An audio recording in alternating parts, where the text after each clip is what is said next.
Hi everyone, very good evening. This है शिशिर। मैं स्वागत करता हूं आपके अपने यूट्यूब चैनल शिशिर की पाठशाला में। और जैसा कि आप सभी को पता है, जो भी स्टूडेंट बीपीएससी टीआरए 3.4 और या 4.0 की कर रहे हैं, तो उनके लिए मैं एनसीईआरटी और एससीईआरटी दोनों की समरी सीरीज स्टार्ट किया हूं।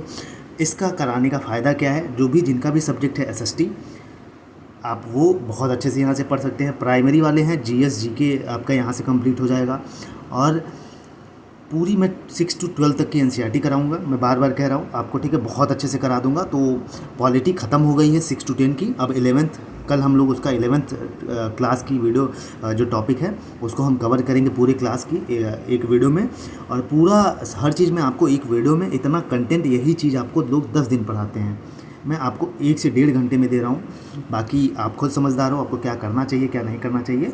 तो चलिए स्टार्ट करते हैं। ज्योग्राफी क्लास 6 की ऑलरेडी हो चुकी है, आज हम करेंगे क्लास 7 की ज्योग्राफी, ठीक है। तो चलिए स्टार्ट करते हैं।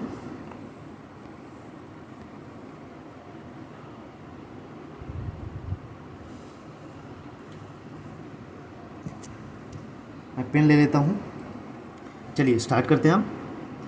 क्लास 7 में पहला पार्ट 1 चैप्टर 1 है पृथ्वी के अंतर ताक झांक। पृथ्वी के अंदर ताक झांक मतलब पृथ्वी के अंदर क्या है ये सारी चीज़ें पढ़ेंगे। तो सियाल किसको कहते हैं भैया? सियाल जो होता है वो सिलिका और एल्यूमिनियम का, ठीक है, जिसको भूपर्पटी बोलते हैं, ये मिक्सचर होता है, सियाल इसको कहते हैं, ठीक है। जहाँ सियाल मिले आपको, सीमा जहाँ मिले मतलब सिलिका और मैग्नीशियम, मेंटल इसको कहते हैं, ठीक है, इसको मेंटल बोलते हैं। मेंटल किसका बना है? तो इसको हम कहेंगे सिलिका और मैग्नीशियम का। अगर आपसे भूपर्पटी पूछे तो आप किसका बना है? सिलिका और एल्युमिनियम का। वहीं नाइफ जिसको निकेल और फेरस क्रोड बना है, ठीक है, ये याद रखिएगा। पृथ्वी में प्रति 32 किलोमीटर गहराई जाने पर 1 डिग्री टेम्परेचर बढ़ता है। जैसे पृथ्वी के आंतरिक संरचना समझने के लिए हम नारियल का प्रयोग कर सकते हैं। पृथ्वी की त्रिज्या 6371 होती है। देखिए इतना याद रखिए बस, कि अगर हर 32 किलोमीटर पे आप जितना अंदर जाएंगे तो आपको 1 डिग्री जो टेम्परेचर है वो बढ़ता जाएगा। और जैसे एग्जाम्पल की बात करें तो अगर पृथ्वी की आंतरिक संरचना में समझना है तो आप एक नारियल बेस्ट एग्जाम्पल है। अर्थ, कोर, मेंटल, क्रस्ट, ये सारी चीज़ें, ठीक है, अभी आगे पढ़ेंगे। अब चलते हैं चैप्टर नंबर 2 पे, खनिज, चट्टान एवं खनिज, ठीक है। चैप्टर नंबर 2 क्या है? चट्टान एवं खनिज। आइए इसको देखते हैं अच्छे से। चट्टानें कितनी होती हैं? चट्टानें मुख्यतः 3 प्रकार की होती हैं। कितने? 3 प्रकार की चट्टानें होती हैं। कौन कौन सी? पहला होता है अग्नेय चट्टान, ठीक। पहला क्या होता है? पहला होता है अग्नेय चट्टान। बहिर्भेदी अग्निशैल, अंतर्भेदी अग्निशैल। तो ये किसको मिला के बना है भैया? बाहर के जो अग्निशैल होते हैं और अंतर के, ठीक है। अभी आगे इसको डिटेल पढ़ेंगे। दूसरा है अवसादी चट्टान और तीसरा है रूपांतरित चट्टान। अब आगे चलते हैं। पिघला हुआ पदार्थ पृथ्वी के अंदर से धरातल पर आने के क्रम में धरातल के निकट या धरातल के ऊपर जम जाता है। इन दोनों अवस्थाओं के फलस्वरूप जो ठोस पदार्थ बनता है उसे अग्नेय चट्टान कहते हैं। पहला था अग्नेय चट्टान। तो अग्नेय चट्टान क्या कहते हैं कि भैया जब भूकंप आता है, कह रहा हूँ भूकंप, ज्वालामुखी आता है, ठीक है, जब पृथ्वी के अंदर से कोई भी चीज़ आती है धरातल पर, हमारी पृथ्वी पे या धरातल के आसपास आती है तो ऊपर वो जम जाती है, ठीक है। क्या जम जाती है? तो धीरे धीरे जब कई साल बीत जाते हैं तो वो ठोस पदार्थ बन जाता है, जिसको हम क्या कहते हैं? अग्नेय चट्टान कहते हैं। इसमें परत नहीं पाया जाता, जैसे बेसाल्ट और एब्सीडियन। क्या? बेसाल्ट और एब्सीडियन, ठीक है, ये याद रखिएगा, बेसाल्ट और एब्सीडियन। ये एग्जाम्पल में पूछ सकता है बेसाल्ट और एब्सीडियन किसके एग्जाम्पल है, तो आप अग्नेय चट्टान के एग्जाम्पल कहेंगे, ठीक है। जैसे ये लेयर हो गया, ये पृथ्वी हो गई, इसके अंतर्गत से, इनसे अंदर से कुछ चीज़ें आई, ठीक है, ज्वालामुखी या किसी भी चीज़ कारण आई इसको, और इसमें क्या हुआ? ये जम गई चीज़ें, ठीक है। जमने के बाद जैसे जैसे समय बीता ये ठोस अवस्था में बन जाती हैं। ठोस अवस्था में बन जाती है तो इसी को हम कहते हैं अग्नेय चट्टान। अब आगे चलते हैं। दक्कन का पठार बेसाल्ट चट्टान का उदाहरण है। दक्कन का पठार करें तो किसका उदाहरण है? बेसाल्ट चट्टान का। अवसादी चट्टान क्या होते हैं? आइए इसको देखते हैं। ये चट्टान अवसादों या तलछट के जमाव से बनती है। ये चट्टान 2 अवस्था में बनती है, पहला पानी के अंदर तथा दूसरा पानी के बाहर, जैसे बालू पत्थर, सेल, चूना पत्थर। बिल्कुल भाई, ये क्या होता है? अवसाद मतलब जैसे कोई नदी है या कुछ भी है, उसके किनारे पे आप देखेंगे तलछट जम जाती हैं चीज़ें, ठीक है, जम जाती हैं, तो यही किसका रूप ले लेती हैं? अवसादी चट्टान का रूप ले लेती हैं। ये तो या तो पानी के अंदर रहती हैं या तो दूसरा पानी के बाहर रहती हैं। जैसे एग्जाम्पल की बात करें तो बालू आप देखेंगे किनारे पे जमा रहता है, पत्थर हो गया, सील हो गया, चूना पत्थर हो गया, ये सारी चीज़ें। तो ये अवसादी चट्टान आपको समझ में आ गया। अब चलते हैं कायांतरित चट्टान या रूपांतरित चट्टान क्या होता है। उच्च दाब या ताप पर परावर्तित करके बनता है। बहुत हाई टेम्परेचर रहता है भैया, ठीक है, उस चीज़ें पिघल जाती हैं, उससे बनता है। उदाहरण के लिए संगमरमर, संगमरमर एकदम बेस्ट एग्जाम्पल है। चूना पत्थर अधिक दबाव तथा ताप पर संगमरमर बनता है। भाई ये कुछ एग्जाम्पल दिए हुए हैं। ताजमहल रूपांतरित चट्टान से बना है, तो जो ताजमहल है किससे बना है? रूपांतरित चट्टान का ही रूप है ये, ठीक है। उसको बहुत हाई टेम्परेचर पे पिघलाया गया है। घर में सिलबट्टा या चक्री औषधि चट्टान है। ग्रेनाइट तांबा एवं दबाव के कारण नाइस में बदल जाते हैं। चट्टानों के रूपांतरण में तापमान, दाब एवं रासायनिक द्रव का योगदान रहता है। तो जो चट्टानों का रूपांतरण परिवर्तन होता है वो किसमें कौन कौन सी क्रिया भाग लेती है? तापमान लेता है, दाब और रासायनिक द्रव मतलब केमिकल चीज़ें, सब्सटेंसेस लेते हैं। जो चट्टान ज्वालामुखी से निकले लावा के ठंडे होने से बनती है उसे अग्नि चट्टान कहते हैं। वही मैंने बताया, ज्वालामुखी से निकला, ठंडा हुआ, समय बीता, एकदम पत्थर की तरह ठोस हो गया, उसी को अग्नि चट्टान कहते हैं। जिस चट्टान में परत पाई जाए उसे अवसादी चट्टान कहते हैं। नदी के किनारे आप देखेंगे तो जम जाती हैं चीज़ें, लेयर पाई जाती हैं उसमें, ठीक है, एक के नीचे एक लेयर, तो इसी को कहते हैं अवसादी चट्टान। अब सेंधा नमक किसका एग्जाम्पल है? सेंधा नमक देखिए यहाँ से एग्जाम्पल पूछ सकता है। सेंधा नमक अवसादी चट्टान है। ग्रेनाइट नमक अग्नि चट्टान है। संगमरमर कैसा है? रूपांतरित चट्टान है। साइनाइड कैसा है? अग्नि चट्टान है। बेसाल्ट कैसा है? अग्नि चट्टान है। ठीक, अब आगे चलते हैं। आगरा का किला तथा दिल्ली का लाल किला बलुआ पत्थर नामक अवसादी चट्टान से बना है। तो जो आगरा का किला है और दिल्ली का लाल किला है किससे बना है? बलुआ पत्थर नामक अवसादी चट्टान से बना है। अध्याय 3 पे चलते हैं। आंतरिक बल एवं उससे बनने वाली भू आकृतियाँ। भूकंप, आइए भूकंप देखते हैं भैया, भूकंप के बारे में क्या क्या दिया है। जनवरी में 1934 में दरभंगा बिहार में बहुत भयानक भूकंप आता है। सितंबर 1993 में महाराष्ट्र के लातूर में आता है। जनवरी 2001 में कच्छ एवं गुजरात में आता है। आगे चलते हैं।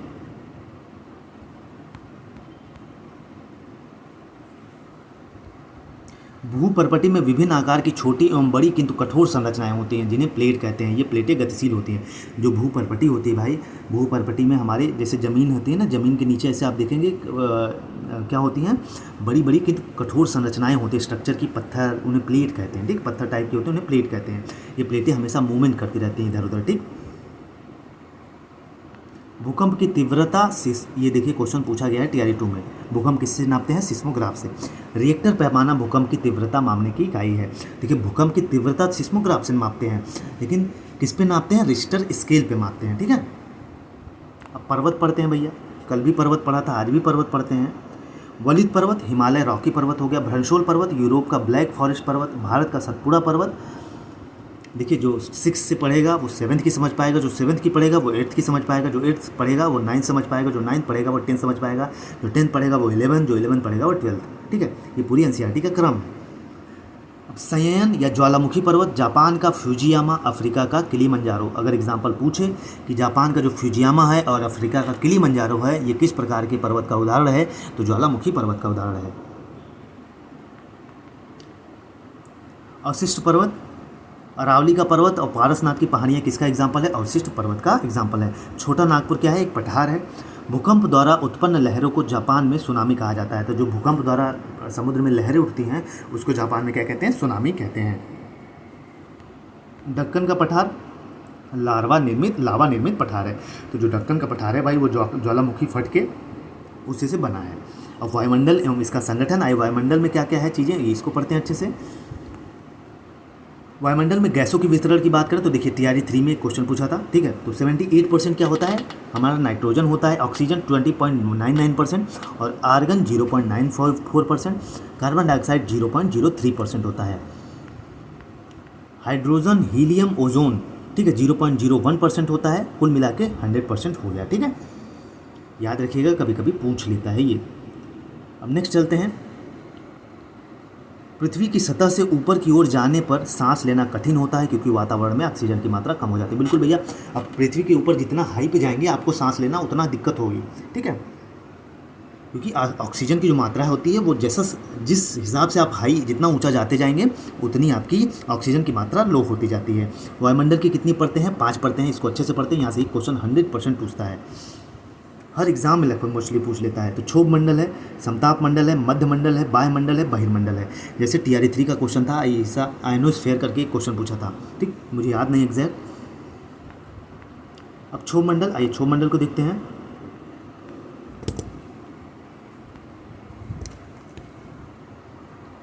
तो भैया जो क्षोभ मंडल है वायुमंडल की क्या है? सबसे निचली परत। इसकी औसत ऊंचाई 13 किलोमीटर। सबसे वायुमंडल की हमारे टेम्परेचर की सबसे निचली परत कौन सी है? क्षोभ मंडल है, जिसकी औसत ऊंचाई कितनी है? 13 किलोमीटर है। ठीक है, कितना? 13 किलोमीटर है। ठीक, क्षोभ मंडल की ऊंचाई व विस्तार सभी स्थानों पर एक समान नहीं है। तो क्षोभ मंडल की जो ऊंचाई और उसका जो फैलाव है, विस्तार है, हर जगह पे एक समान नहीं है, कहीं पे ऊबड़ खाबड़ ये सारी चीज़ें हैं। ठीक। विषुवतीय क्षेत्रों में इसकी लंबवत विस्तार एवं ध्रुवीय क्षेत्रों में कम होती है। तो जो विषुवतीय क्षेत्र होते हैं उसमें इसकी जो लंबवत है, इसकी लंबाई वाली विस्तार ज़्यादा होती है और ध्रुवीय क्षेत्रों में इसकी कम होती है। मौसम संबंधी घटना इसी मंडल में होती है। तो जो क्षोभ मंडल है भैया, मौसम संबंधित सारी घटनाएं इसी में होती हैं। ठीक है। ऊंचाई पर जितना बढ़ेंगे तापमान उतना घटेगा। किसमें? क्षोभ मंडल में, याद रखिएगा। ठीक है। अब चलते हैं समताप मंडल पढ़ते हैं। समताप मंडल का आरंभ क्षोभ मंडल के बाद होता है। तो जैसे ही क्षोभ मंडल खत्म होगा, दूसरा लेयर स्टार्ट हो जाएगा समताप मंडल। जैसे जैसे ऊपर जाते हैं तो तापमान बढ़ता है। देखिए याद रखिएगा, उसमें क्या है कि ऊपर जाएंगे तापमान घटता है क्षोभ मंडल में, लेकिन समताप मंडल में जैसे जैसे ऊपर जाते हैं आप, तापमान और बढ़ता है। समताप मंडल के ऊपर में डॉप्सन से ओजोन परत नापा जाता है। ये क्वेश्चन पूछा गया है TRE 2 में या TRE 1 में पूछा गया है। जो ओजोन परत है वो किस में नापा जाता है? डॉप्सन में नापा जाता है। ओजोन परत पाया जाता है जो पराबैंगनी किरण को सोख लेता है। क्लोरोफ्लोरोकार्बन से ओजोन परत की क्षति हो रही है। ठीक है, याद रखिएगा, ये क्वेश्चन जनरल वे में पूछी जाती हैं चीज़ें।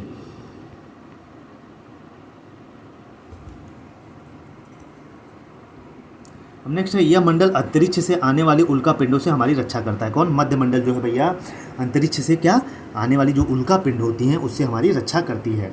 आयन मंडल या बाह्य मंडल, पृथ्वी से प्रसारित रेडियो तरंग इसी से परावर्तित होते हैं। जो रेडियो वेव्स होते हैं कहाँ से? आयनोस्फेयर से ही या आयन मंडल से ही परावर्तित होती हैं या प्रसारित होती हैं। ठीक है, प्रसारित होती हैं, परावर्तित नहीं, प्रसारित मतलब जो सारी चीज़ें जो सैटेलाइट्स वगैरह होती हैं ये इसी में रहती हैं। ठीक है, वायुमंडल में ही।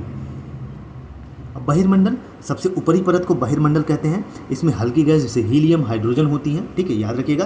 तो जो बहिर्मंडल है ये सबसे ऊपरी लेयर होती है। इसमें कौन कौन सी गैस होती है? हीलियम होती है, हाइड्रोजन होती है। वायुमंडल का विस्तार पृथ्वी की सतह से 1000 किलोमीटर तक है। तो जो वायुमंडल का, हमारे एटमॉस्फेयर का जो विस्तार है पृथ्वी से मापें तो 1000 किलोमीटर तक है। ठीक है, कितना? 1000 किलोमीटर तक।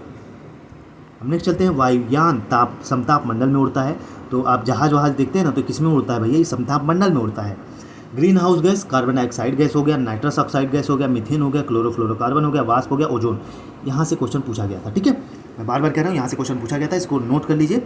ग्रीन हाउस गैसों के एग्जाम्पल कौन कौन से हैं? CO2 हो गया, कार्बन डाइऑक्साइड हो गया भैया, नाइट्रस ऑक्साइड हो गया, मीथेन हो गया, क्लोरोफ्लोरोकार्बन हो गया, वाष्प हो गया, ओजोन हो गया। ठीक है। अब अध्याय 5, पानी बिन सब सून। भैया पानी नहीं तो सब सून। आगे चलते हैं।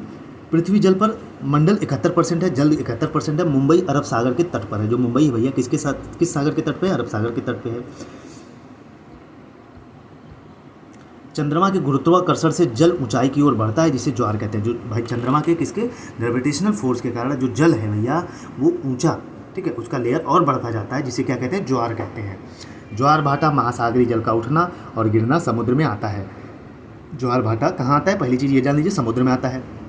गुरुत्वाकर्षण, चंद्रमा के ग्रेविटेशनल फोर्स के कारण इसका जो पानी है ऊपर की तरफ उठता है भैया, और कभी कभी नीचे आता है तो भारी तहस नहस करता है, जिसको हम ज्वार भाटा कहते हैं। पूर्णिमा एवं अमावस्या के दिनों में सूर्य, चंद्रमा एवं पृथ्वी एक सीधा में होते हैं, जिसके कारण उच्च ज्वार आता है। सबसे ज़्यादा उच्च ज्वार कब आता है? जब भैया पूर्णिमा की अमावस्या का दिन होता है, तो सूर्य, चंद्रमा और पृथ्वी साहब तीनों हमारे एक सीधी में लाइन में रहते हैं, जिसके कारण सबसे ज़्यादा उच्च ज्वार आता है। अब आइए, कुछ झील हैं, यहाँ से क्वेश्चन पूछे जाते हैं, नोट कर लीजिए कॉपी में इसको। वुलर झील जम्मू कश्मीर में है। पिछोल झील राजस्थान में है। लूनर महाराष्ट्र, खारे पानी की झील किसको कहते हैं? लूनर झील को कहते हैं। केलेरू झील आंध्र प्रदेश में है। मीठी पानी की झील किसको कहते हैं? केलेरू झील को कहते हैं। फतेह सागर झील राजस्थान में है। सांभर झील राजस्थान में है। डल झील श्रीनगर में है। काबर झील बेगूसराय में है। और बरेला झील कहाँ है? वैशाली में है। ठीक है, बरेला झील कहाँ है? वैशाली में है। अब आगे चलते हैं। ज्वार भाटा प्रतिदिन 2 बार आता है। ठीक है, ये सिंपल चीज़ें हैं। वाटर हार्वेस्टिंग किसको कहते हैं? तरुण भारत संघ का निर्माण राजेंद्र सिंह ने किया था। राजेंद्र सिंह को रमन मैग्सेसे पुरस्कार मिला जन संरक्षण के लिए 2001 में। तो ये इंपॉर्टेंट फैक्ट है, कॉपी में नोट कर लीजिए कि जो रमन मैग्सेसे पुरस्कार से राजेंद्र सिंह को कब पुरस्कृत किया गया, तो वो जल संरक्षण से संबंधित है, ये 2001 में। ठीक है। मानसरोवर झील से निकलने वाली नदियाँ कौन कौन सी हैं? तो मानसरोवर झील से निकलने वाली नदियाँ भैया सिंधु, सतलज, ब्रह्मपुत्र। याद रखिएगा कौन कौन सी, सिंधु, सतलज और ब्रह्मपुत्र। 22 मार्च को जल संरक्षण दिवस मनाया जाता है, ये भी याद रखिएगा। 22 मार्च को क्या मनाया जाता है? जल संरक्षण दिवस। राजेंद्र सिंह को वाटर मैन ऑफ इंडिया कहा जाता है। तो वाटर मैन ऑफ इंडिया किसको कहा जाता है? राजेंद्र सिंह को कहा जाता है। 2001 में इनको रैमन मैग्सेसे पुरस्कार से अवार्ड सम्मानित किया जाता है जल संरक्षण के लिए। तरुण भारत संघ 1975 में स्थापित हुआ, किसके लिए फेमस है? जल संरक्षण के लिए। अब चलते हैं चैप्टर नंबर 6 हमारा पर्यावरण। पेड़ पौधे एवं जीव जंतु मिलकर सजीव जगत का निर्माण करते हैं, इसे जैवमंडल कहते हैं। बिल्कुल भाई, जो पेड़ पौधे हैं, जीव जंतु एक सजीव जगत का निर्माण करते हैं, जिसको क्या कहते हैं? हम जैवमंडल कहते हैं या बायोस्फीयर रिजर्व कहते हैं। ठीक है, अब चलते हैं सजीवों का आपसी एवं पर्यावरण के बीच। बिल्कुल भाई, जो जीव हैं और पर्यावरण के बीच जो आपसी परस्पर निर्भरता, एक दूसरे पर डिपेंड रहते हैं, इसको हम क्या कहते हैं? पारितंत्र कहते हैं। ठीक है, जीवन का आधार पर्यावरण। आइए इसको देखते हैं चैप्टर नंबर 7 में जो जो चीज़ें इंपॉर्टेंट है उसी को इसमें लिखा गया है। वायु में कार्बन डाइऑक्साइड एवं अन्य हानिकारक गैसों की मात्रा बढ़ जाती है तो वायु प्रदूषण कहलाता है। बिल्कुल भैया, अगर हमारे हवा में, हमारे एयर में CO2 बढ़ जाए, हानिकारक गैसें बढ़ जाए तो इसको हम कहेंगे वायु प्रदूषण हो गया है। तो ध्वनि को किस में नापा जाता है? डेसिमल में नापा जाता है। आगे चलते हैं।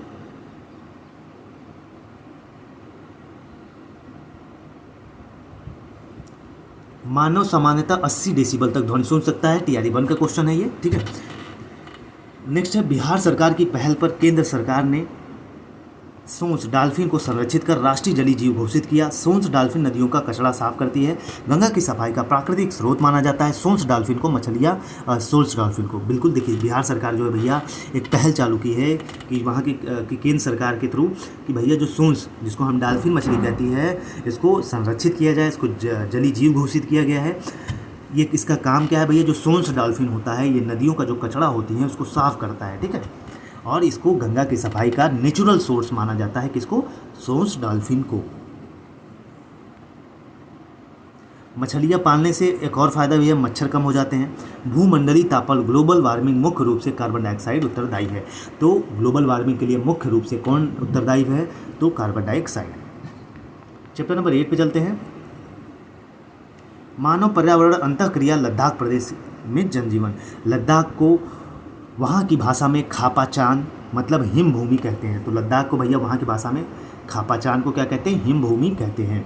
तिब्बत एक पठार है जो सामान्यतः ऊंचाई से 3600 मीटर है। ऊंचाई में कितना? 3600 मीटर है। सिंधु नदी लद्दाख से होकर बहती है। श्योक, नुब्रा, छो लद्दाख में बहने वाली अन्य नदियां हैं। तो अगर एग्जाम्पल पूछे, लद्दाख निम्न में से लद्दाख में बहने वाली नदियां कौन कौन सी हैं? श्योक हो गया, सिंधु हो गया, छो लद्दाख में बहने वाली नदियां हैं, नुब्रा भी बहती है। लद्दाख की प्रमुख शहर लेह जो सड़क मार्ग से वायु मार्ग से जुड़ा नहीं है। भैया लद्दाख का एक शहर जो लेह है जो सड़क मार्ग और वायु मार्ग, ठीक है, मतलब एयरवेज से चीज़ें नहीं जुड़ी हैं वहाँ पे। राष्ट्रीय राजमार्ग 1 लेह को जोजिला दर्रा से होता हुआ कश्मीर घाटी से जोड़ता है। तो जो नेशनल हाईवे 1 है भैया, ये किसको जोड़ता है? लेह को जोजिला दर्रा से होता हुआ कश्मीर की घाटी तक ले जाता है। कराकोरम दर्रा, तो यहाँ से क्वेश्चन पूछा गया था कराकोरम दर्रा से, ठीक है, कराकोरम दर्रा से एक क्वेश्चन पूछा गया था, इसको नोट कर लीजिए। कश्मीर को जम्मू कश्मीर को तिब्बत से जोड़ता है, ठीक है, कश्मीर को और जम्मू तिब्बत से, ठीक है। रोहतांग दर्रा किसको जोड़ता है? इंपॉर्टेंट है, ठीक है। कराकोरम दर्रा किसको जोड़ता है? कश्मीर को तिब्बत से जोड़ता है। रोहतांग दर्रा लेह से मनाली को जोड़ता है, ठीक है, हिमाचल प्रदेश। वहीं लद्दाख के निवासी ईरान और मंगोल प्रजाति के हैं। तो जो लद्दाख के निवासी भैया किस प्रजाति के हैं? तो वो ईरान और मंगोल के निवासी प्रजाति के हैं, ठीक है। आगे चलते हैं। ईरानी प्रजाति के लोग बाल्टेरो और ये मुसलमान हैं, ठीक है। ईरानी प्रजाति के जो लोग होते हैं ये बाल्टेरो और ये मुसलमान होते हैं, ठीक है, जबकि मंगोल प्रजाति के लोग बौद्ध धर्म को मानते हैं। ये इंपॉर्टेंट फैक्ट्स हैं, चीज़ें हैं, पूछ सकती हैं, लेकिन इतना इंपॉर्टेंट नहीं है, ठीक है। लद्दाख के बारे में सारी चीज़ें दी गई। लद्दाख में बौद्धों के बड़े बड़े मठ हैं जिसे गोम्पा कहते हैं। तो जो लद्दाख में मठ होते हैं, लद्दाख में मठ को क्या कहते हैं? गोम्पा कहते हैं। हेमिस, थिक्से, लामाचुरू प्रसिद्ध बौद्ध मठ हैं। तो लद्दाख के प्रमुख जो बौद्ध मठ हैं प्रसिद्ध कौन कौन से हैं? हेमिस है, थिक्से है, लामाचारू है, ठीक है। नदी उद्गम स्थल, आइए कौन नदी का उद्गम स्थल, यहाँ से एक क्वेश्चन पूछता है, याद रखिएगा, इसको कॉपी में लिख लीजिए, ठीक है। सतलज तिब्बत के मानसरोवर झील से, ठीक है, सतलज तिब्बत के मानसरोवर झील से, सिंधु तिब्बत के मानसरोवर झील से, ब्रह्मपुत्र तिब्बत के मानसरोवर झील से। इसको एसएसबी याद कर सकते हो आप। सतलज तिब्बत के मानसरोवर झील से, फिर सिंधु तिब्बत के मानसरोवर झील से, ब्रह्मपुत्र तिब्बत के मानसरोवर झील से। यशस्वी तीनों जहाँ यशस्वी दिखे, सतलज, सिंधु, ब्रह्मपुत्र, तीनों तिब्बत से मानसरोवर झील से। अब ट्रिक, आइए ट्रिक देखते हैं भैया। रावी रोहतांग दर्रा के समीप, रावी रोहतांग दर्रा के समीप, व्यास रोहतांग दर्रा के समीप, झेलम शेषनाग झील से निकलती है, गंगा गंगोत्री के पास गौमुख नदी से, यमुना यमुनोत्री हिमनद से, रामगंगा नैनीताल के समीप, शारदा जिसको काली गंगा बोलते हैं ये कुमाऊं हिमालय से, घाघरा नेपाल में तालकोटा से, और गंडक नेपाल से। ठीक है, यहाँ से एक क्वेश्चन पूछे जा सकते हैं। कोसी नदी गोसाईनाथ की पहाड़ी से, सोन अमरकंटक की पहाड़ियों से, गोदावरी त्रियमत गांव महाराष्ट्र के नासिक से, और साबरमती जयसमुद्र झील से। ठीक है, यहाँ तक हो गया। अब आगे चलते हैं भैया।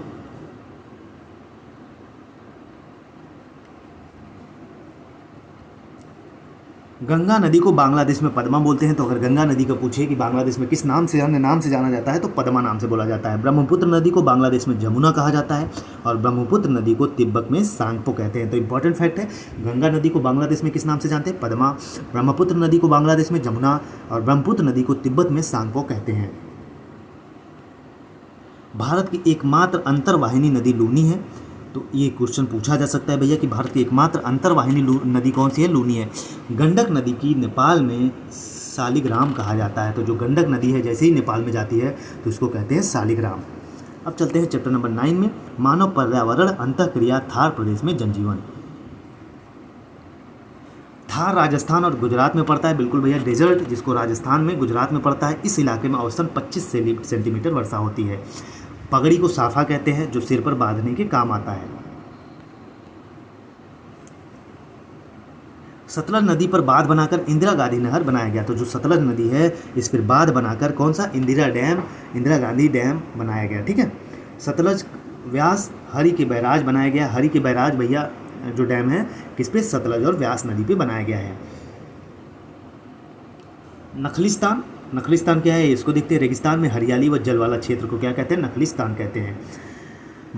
बाजरे की रोटी मुख्य भोजन है थार प्रदेश में लोगों का। जो थार डेजर्ट में रहते हैं भैया उनका मुख्य भोजन क्या है? पूछा जा सकता है ईवीएस के रूप में। तो बाजरे की रोटी। ऊँट वहाँ के यातायात का साधन है। यही इतने इंपॉर्टेंट फैक्ट्स इस चैप्टर में दिए गए थे।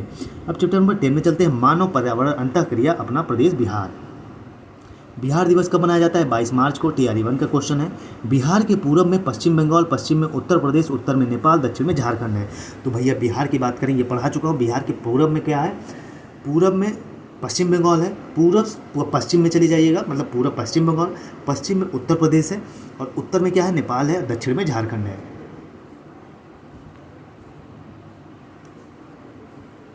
जलवायु के दृष्टिकोण से बिहार उपोष्ण कटिबंध प्रदेश में आता है। अगर पूछे जलवायु के दृष्टिकोण से बिहार किस कटिबंध प्रदेश में आता है तो उपोष्ण कटिबंध में। ठीक है, बिहार कृषि प्रधान राज्य है जहाँ पे 75% भूभाग है पे कृषि होती है। भागलपुर में सिल्क, देखिए यहाँ से क्वेश्चन पूछा जाएगा। ये क्वेश्चन हर बार यहाँ से आता है। भागलपुर में सिल्क, ठीक है, सिल्क कहाँ पाया जाता है? भागलपुर में। पूर्णिया में जूट, गया में सूती, पूर्वी चंपारण में बटन बनाने का कुटीर उद्योग प्रमुख है। तो इसको अपनी कॉपी में लिख लीजिए मेरे भैया। भागलपुर में सिल्क, पूर्णिया में जूट, गया में सूती वस्त्र, पूर्वी चंपारण में बटन बनाने की उद्योग। मुंगेर का सिगरेट कारखाना, मुंगेर में क्या है? सिगरेट कारखाना। बरौनी का तेल खाद का बड़ी ही महत्व है।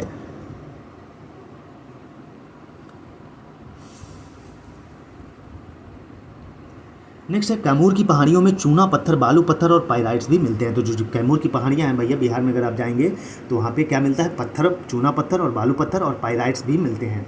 मधुबनी पेंटिंग कहाँ? बिहार मिथिला क्षेत्र में फेमस है। बक्सर का चौसा, बेतिया का डंका, दीघा का दुधिया मालदा, भागलपुर का जर्दालू आम प्रसिद्ध है। देखिए ये क्वेश्चन पूछ सकता है। बक्सर में कौन सा? चौसा आम होता है। प्रजातियां हैं, ठीक है, आम की स्पीसीज हैं। बेतिया कहाँ का? डंका का। दीघा का दुधिया मालदा। भागलपुर का जर्दालू जो है आम बहुत प्रसिद्ध है। ठीक है, चैप्टर नंबर 11, मानव पर्यावरण अंतःक्रिया तटीय प्रदेश के तल में जनजीवन। केरल की भाषा मलयालम है। साइलेंट वैली पश्चिमी घाट में अवस्थित है। यह स्थान बायोडाइवर्सिटी के लिए जाना जाता है। तो जो साइलेंट वैली है भैया, ये पश्चिमी घाट में है। इसको किसके? बायोडाइवर्सिटी के लिए जाना जाता है, जैव विविधता के लिए, संरक्षण के लिए। ठीक है। केरल को गॉड ऑन कंट्री कहा जाता है भैया। केरल को गॉड्स ऑन कंट्री कहा जाता है कि भैया भगवान की अपनी कंट्री है, वो देश है। भारत में मानसून की शुरुआत केरल से होती है, इसलिए केरल में विश्व प्रसिद्ध नौका दौड़ होती है। तो नौका दौड़ कहाँ होती है? केरल में।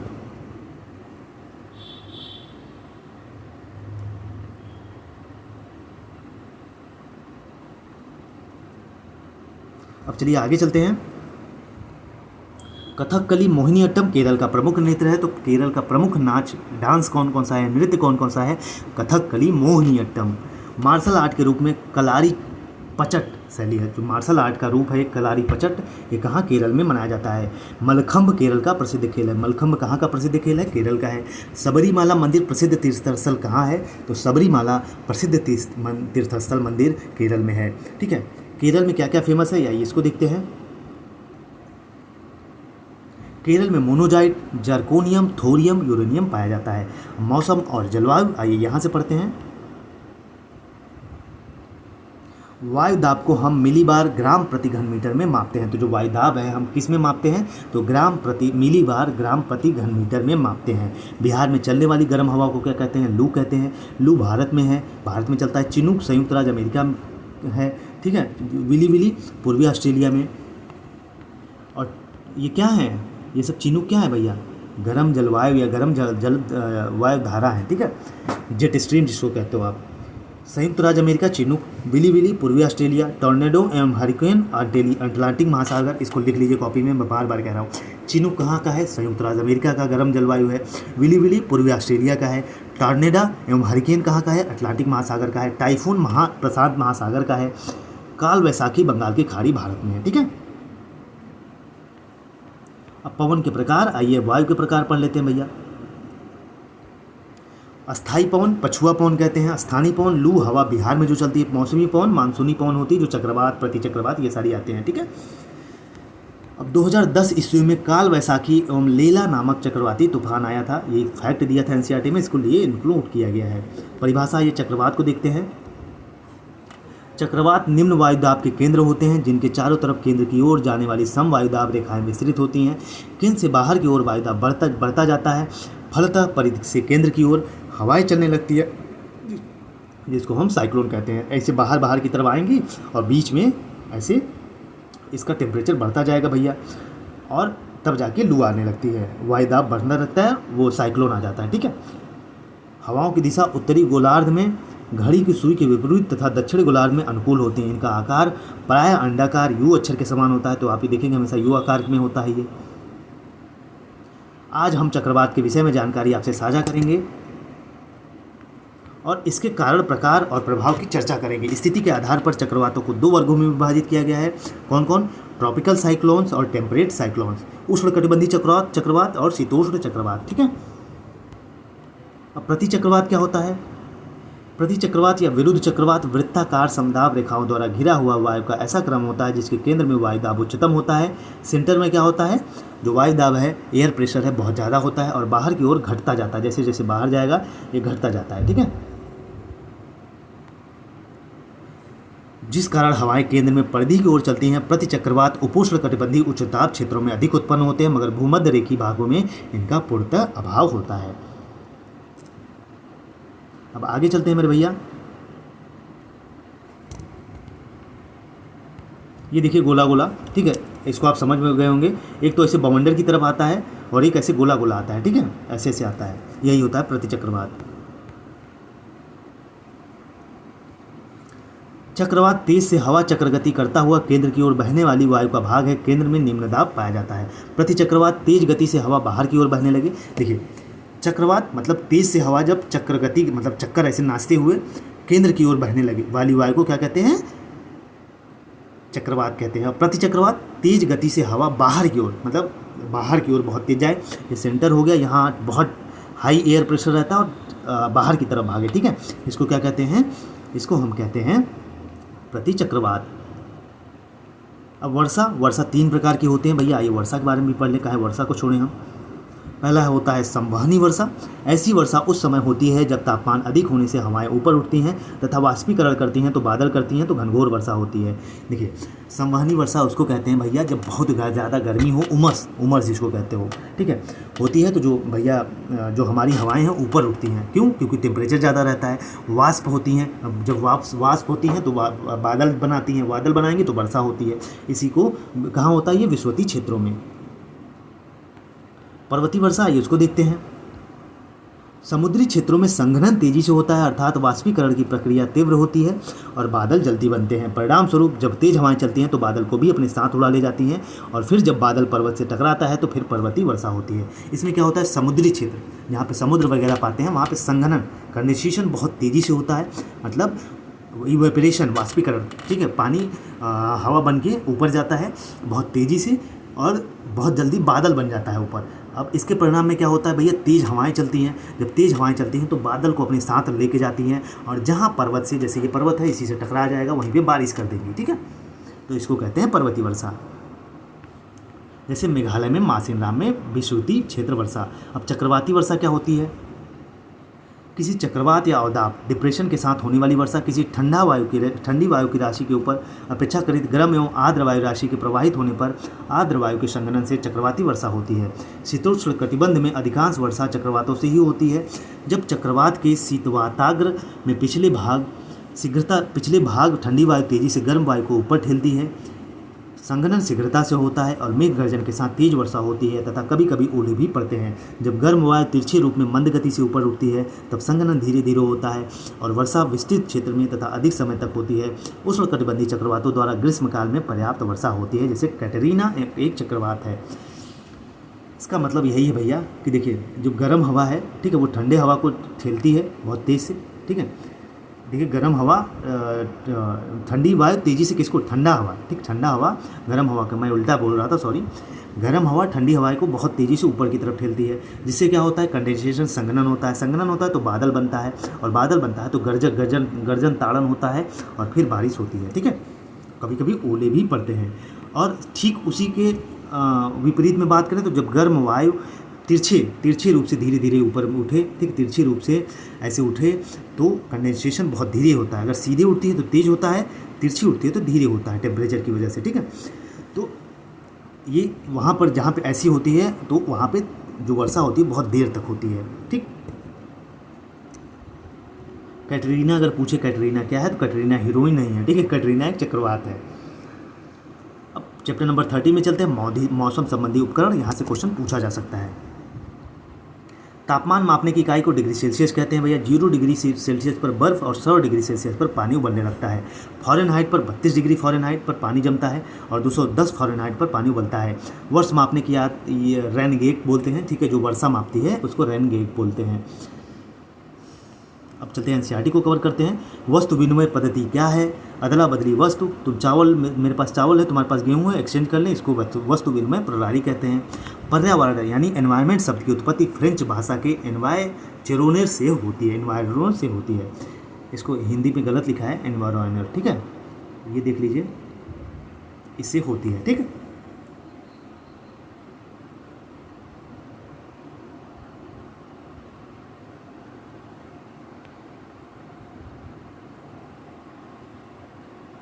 वह तंत्र जिसमें समस्त जीवधारी आपस में एक दूसरे के साथ निवास करते हैं उसको पारितंत्र कहते हैं। तो जिसमें समस्त जीवधारी आपस में एक दूसरे के साथ रहते हैं, जैसे हम, जानवर, मनुष्य सब रहते हैं, तो इसको पारितंत्र कहते हैं। पार्ट 2 हमारी पृथ्वी के अंदर पृथ्वी की ऊपरी परत को क्या कहते हैं? भूपर्पटी, जिसका 35 किलोमीटर तक होता है। अवसादी जिस जीवाश्म से बनता है। सेल का निर्माण विभिन्न प्रकार के सेल अवसादों से होता है, ये कम कठोर होती हैं। महासागर की परपटी में मुख्य रूप से सिलिका और मैग्नीशियम की बहुलता होती है, पहले भी बता चुका हूँ। सियाल, ठीक है, पृथ्वी के कुल आयतन में सबसे अधिक हिस्सा मेंटल का है, ठीक। समुद्र तल पर परपटी की मोटाई कितनी होती है? 5 किलोमीटर होती है। द्रवित मैग्मा ठंडा होकर ठोस हो जाता है तो इस प्रकार बने सेल को क्या कहते हैं? एग्ने सेल कहते हैं, पहले भी बता चुका हूँ। महाद्वीपीय द्रव्यमान के मुख्य खनिज घटक सिलिका, एल्युमिनियम होते हैं। भूपर्पटी के नीचे मेंटल होता है, जिसकी 2900 किलोमीटर तक की गहराई तक फैला होता है। ये उच्च ताप एवं दाब पर अग्नि और शादी दोनों का अंतरिक्ष में परिवर्तित हो सकता है। नेक्स्ट है हमारी बदलती पृथ्वी। पृथ्वी की सतह पर चट्टान का टूटना क्या कहलाता है? अपक्षय कहलाता है। नदी द्वारा चाप झील का निर्माण मैदानी भाग में होता है। हिमनद द्वारा देखिए ये सारी चीज़ें बता चुका हूँ, ठीक है, इसलिए मैं रीडिंग करते जा रहा हूँ, एनसीईआरटी की लाइन है, ठीक है, सब चीज़ें वही हैं। हिमनद द्वारा लाए गए पदार्थ जैसे छोटे छोटे बेड़, छोटे छोटे बड़े सैल, रेत एवं तलछट मिट्टी निक्षेपित होते हैं, ये निक्षेप स्टैक कहलाते हैं। भूपरपति पर जब ज्वालामुखी छिद्रों को जहाँ से लावा बाहर आता है उसको क्रेटर कहते हैं। जहाँ से लावा ऐसे यहाँ से फट के आया, इस बीच को क्या कहेंगे? क्रेटर कहेंगे। थोड़ी सी तबीयत नहीं ठीक है इसलिए मैं अच्छे से बोल नहीं पा रहा हूँ, बाकी ठीक है। नदी जब मैदानी भाग में प्रवेश करती है तब वह मोड़दार मार्ग पर बहने लगती है। नदी की इस बड़े मोड़ को विसर्प कहते हैं। विसर्प किसको कहते हैं? जब भैया नदी बहुत बड़ा मैदानी भाग है, कोई प्लेन मैदानी भाग है, तो वहाँ पे एंटर करती है तो मोड़दार मार्ग बहने लगती है, ठीक है, मोड़दार बनाने लगती है, रास्ता बना लेती है, इसको विसर्प कहते हैं। जो बड़ा मोड़ लेता है, जैसे बड़ा प्लेन है तो ऐसे मोड़ लेगा, इसको कहते हैं विसर्प। सुनामी शब्द की उत्पत्ति किस भाषा से हुई? जापानी से। महासागरीय जल में लवणता सोडियम क्लोराइड की वजह से होती है। पूर्णिमा और अमावस्या को वृहत ज्वार आते हैं, ठीक है। गर्म महासागरीय धाराएं भूमध्य रेखा के निकट उत्पन्न होती हैं। उच्च ज्वार, लघु ज्वार होते हैं। उच्च ज्वार के लाभ क्या होते हैं? उच्च ज्वार नौका संचालन में मदद, मछली पकड़ने में मददगार, विद्युत उत्पादन में।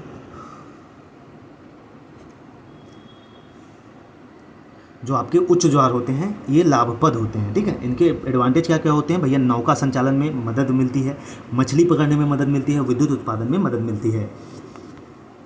लैब्राडोर ठंडा और गल्फ स्ट्रीम गर्म महासागरीय जलधारा है। तो लैब्राडोर क्या है भैया? एक ठंडी और गर्म महासागरीय जलधारा है। वह क्षेत्र जहाँ जलधाराएं बहती हैं वह सर्वोत्तम मत्स्य उत्पादन क्षेत्र होता है।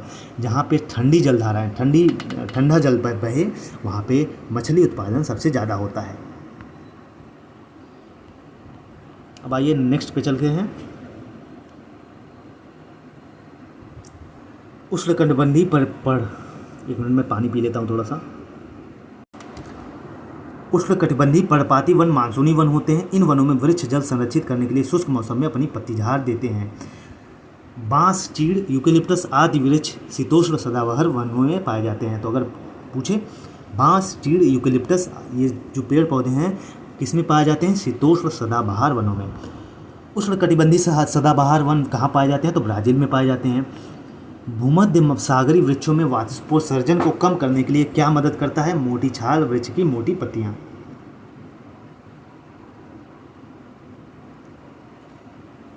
उष्णकटिबंधीय पर्णपाती वन भैया उष्णकटिबंधीय सदाबहार वनों को उष्णकटिबंधीय वर्षा वन कहा जाता है। विश्व का फलोद्यान भूमध्य सागरीय में सबसे ज़्यादा होता है। पार्ट 7 पे चलते हैं। स्वर्णिम चतुर्भुज महामार्ग किसको कहते हैं भैया? दिल्ली, मुंबई, चेन्नई, कोलकाता को जोड़ता है। जो दिल्ली, मुंबई, चेन्नई, कोलकाता को जोड़े स्वर्णिम चतुर्भुज महामार्ग कहते हैं। सुसु डॉल्फिन के बारे में बताया, गंगा ब्रह्मपुत्र चंबल में पाया जाता है, जो कचरा को साफ करता है। आर्किड एवं ब्रोमीलाइड जैसे परजीवी पौधे वर्षा वन में होते हैं। ट्रांस साइबेरियन रेलवे विश्व में सबसे लंबी रेलवे प्रणाली है। कहाँ? रूस में है। कोलकाता हुगली नदी के किनारे बसा हुआ है। तो इसी के साथ हम लोगों ने कंप्लीट कर लिया अपनी 7th की एनसीईआरटी। अब नेक्स्ट वीडियो में हम करेंगे क्लास 8th की एनसीईआरटी। और अच्छा लगा हो वीडियो तो प्लीज़ लाइक शेयर सब्सक्राइब कर दीजिएगा। मैं बार बार कह रहा हूँ आपको क्वेश्चन मोस्टली यहीं से मिलेंगे। जो भी भाई बहन आपको बोरिंग लग रहा होगा, किताब है बोरिंग लगती है, ठीक है, अच्छी चीज़ें ख़राब ही लगती हैं लोगों को, लेकिन अगर जिसने भी अच्छे से पढ़ लिया मन लगा के, उसके यहाँ से क्वेश्चन फंस जाएंगे, क्योंकि बहुत मेहनत करके ये कंटेंट प्रिपेयर किया गया है। बाकी आपकी मर्ज़ी, पढ़ते रहिए, मुस्कुराते रहिए, फिर मिलेंगे। मैं तो एक बच्चा पढ़ेगा उसके लिए भी पढ़ाऊँगा पूरा साइंस, पूरी ज्योग्राफी, पूरी हिस्ट्री, पूरी पॉलिटी कंप्लीट कराऊँगा 6 to 12 तक की, ठीक है। जय हिंद, जय भारत।